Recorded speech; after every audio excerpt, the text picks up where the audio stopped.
I want to welcome you back to Mo Talk, who is Sports and Mo. Don't forget to hit the like, subscribe, and share. Yo, welcome back. I am Shedeur Yashub, and this is a Mo Talk. Um, Trying to keep up with what's going on in Cleveland with the situation with Shedeur Sanders and Dylan Gabriel. It's been crazy. We're talking about an oversaturated um, bodies of quarterbacks there. And I think Shedeur Sanders has made it a little bit more interesting after his performance against Carolina Panthers in the first preseason game. Us here on the ground, many of us have our speculations and our ideas of what Cleveland is going to do with Shedeur Sanders. I have heard people say that they believe that Cleveland is just going to cut him, write him off, right? And that may very well be the case. But whatever they decide to do with him is two things that Cleveland have to realize. That the more they hold this dude back, the more of a giant they are making him in the eyes of the fans. And secondly, what we saw Shedeur Sanders do against Carolina Panthers, we can't unsee. We're talking about a kid that you drafted fifth, I believe 155th overall, which is nobody, right? Over nobody, and who gets rare snaps, if any snaps, with the first team. We're talking about a kid who got 1 foot in the NFL and 1 foot on a practice squad, coming in his very first preseason, NFL preseason game at that, against the first team defense of Carolina Panthers. And he put up impressive numbers, finishing 14 of 23 through the air for 138 yards, 2 incredible touchdown passes, and he gave us around 19 yards on the ground rushing. And on top of that, he didn't have any interceptions. So to make this even more interesting, the Cleveland Browns have come out with their depth charts, guess for the rest of this preseason. And in spite that Dylan Gabriel have not played at all, where he sits on the depth chart has not changed. Cleveland Browns quarterback Dylan Gabriel has yet to make his first NFL season preseason game because due of a hamstring issue that the former Oregon Ducks star suffered in practice. And that's debatable if he suffered a hamstring injury or if he is unable to play, right? Because as I said in one of my other reports, Dylan Gabriel has been reported out of that camp by the media there at Cleveland that he don't even look NFL ready. Which, in my opinion, if that's true, I'm not saying that that's true, but if that is true, I can understand why they did not roll him out in that first game against Carolina, because that's two mistakes, right? Mistake number one was drafting him before Shedeur. Mistake number two, drafting Shedeur so late. You don't want the guy that you drafted before Shedeur to go out there and stink it up. So we're hoping that if we allow Shedeur to start, we can appease the fans because we know that they want to see him. But at the same time, he'll go out there, especially having limited repetitions with the first team. He's not going to do that great. Then we can shut the fans up and we can move on with business as usual. But Shedeur put a monkey wrench in that plans with the high level of play that he had. So Gabriel's standing on Cleveland depth charts remain unchanged even after fellow rookie quarterback Shedeur Sanders flashed his potential in the Browns preseason game against Carolina. Again, I'm going to repeat, against Carolina Panthers first team defense. The Cleveland Browns have officially released their depth charts for the week 2 of the NFL preseason. ESPN Adam Scheffler recently reported that the Browns quarterback depth chart is as followed. Number 1, Joe Flacco. Number 2, Kenny Pickett. Number 3, Dillon Gabriel. And number 4, Shedeur Sanders. Now, Flacco and Pickett will be resetted for the Browns' next preseason game, which comes Saturday against the Philadelphia Eagles. Sanders shown in the Browns' first preseason game, the rookie quarterback out of Colorado. Again, he finished with 14 to 23 through the air, 138 yards, and tacked on 2 touchdown passes in the Browns' 30-10 win over the Panthers. And the humbleness of this young man after it was over with was just as impressive. He didn't go out there flashing, saying, I'm showing y'all how great I am and what a mistake Cleveland has made. No, he took it all in stride that this is practice. I can only focus on what I can focus on. I'm only going to handle that what I can control. We're going to leave everything else to the people who was in charge of that. And this was practice, and we got the win, so that means the practice went well, right?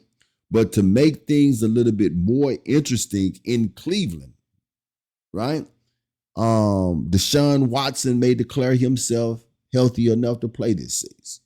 Now, we know that what we've been seeing out of Deshaun Watson has only been a shell of what Deshaun Watson was when he was with the Texans, but he has had time to sit down after his Achilles injury. He has had time to get himself back mentally prepared. And I've always said this, that a healthy Deshaun Watson that is focused on football and wanting to play would be dangerous to any other quarterback in that camp. Now, it's yet to be seen if Cleveland has really closed the door on that chapter. Now, they may have. They really may have. It's a high possibility that that door is closed for Deshaun Watson. But this article comes out, it says 131 millions. Keep it. Deshaun Watson comeback could threaten Brown 2025 season. Will they risk a $131 million cap hit? Now, that's what they'll be looking at if they release Deshaun Watson. It'll hit them with $131 million in their cap. But a report from May, then this is from May, okay? But this article just came out. But this is a report from May that indicated that quarterback Deshaun Watson could attempt to play for the Cleveland Browns during the 2025 season after suffering a torn Achilles last October and then re-injuring it during his recovery. For an article published on Tuesday, NFL insider Mike Florio of Pro Football Talk mentioned that Watson could make things difficult for the Browns later this year. If he can play, the Browns would have to move him to the 53-man roster because of the money that he make. They would have to.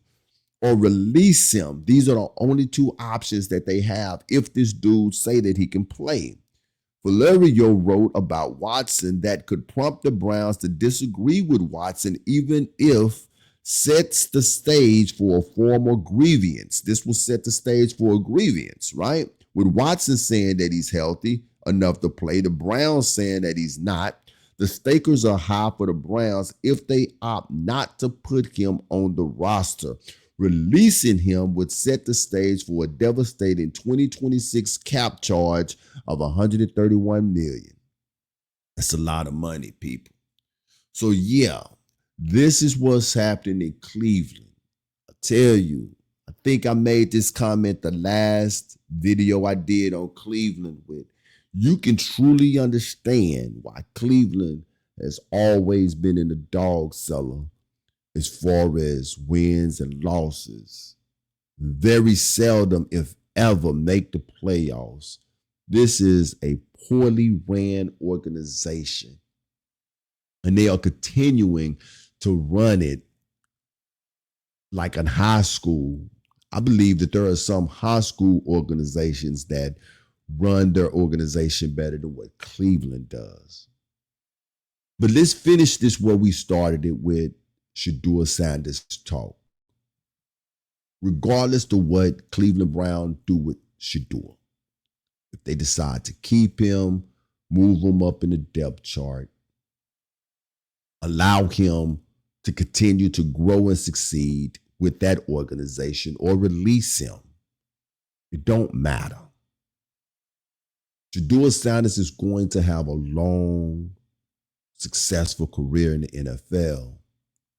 How I see this thing playing out for Shedeur is that some team is going to need him, and they are going to reach out and offer him a chance.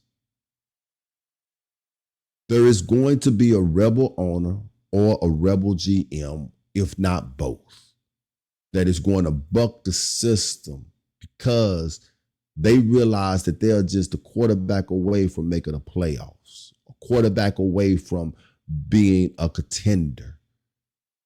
And they knowing that this young man got fight and grit and a respectful young man. And not only that, the revenue that he can do for our team. He could take our team from a second-class market and make it a first-class market. I've never worn anything on my head or on my body outside of Dallas paraphernalia. Dallas Cowboys, Texas Rangers, Dallas Mavericks. And this is what the NFL don't understand, that they are creating a monster. The more you disrespect Shedeur Sanders in the eyes of the fans, and this is not a racial line that I'm talking about. This is an NFL fans line that I'm talking about. The more you disrespect this young man and the more you hold him back for whatever reason it is, you are creating a superstar. You got somebody who is 51 years old who is contemplating going to buy Cleveland Browns cap, a Shedeur Sanders jersey. Why? Because of the level of disrespect that you are showing. You are creating fans for a guy that we as NFL fans know is deserving of a shot. What issues you have with his pops or what issues you may have with him, don't rob the fans of seeing this greatness. The NFL is huge, it's very big. But the NFL should never allow itself to outshine the players to the point that you would hold them back, because it's the players that make the NFL, because it's the players that bring in the fans. We want to see Shedeur Sanders. There are those who want to see him to cheer him on, and there are those who want to see him so that they can hate him because of how great he is and what he is doing to their teams. Don't rob us of this experience. This is Shedeur Yeshub, and this has been a Mo Talk. Till the next time.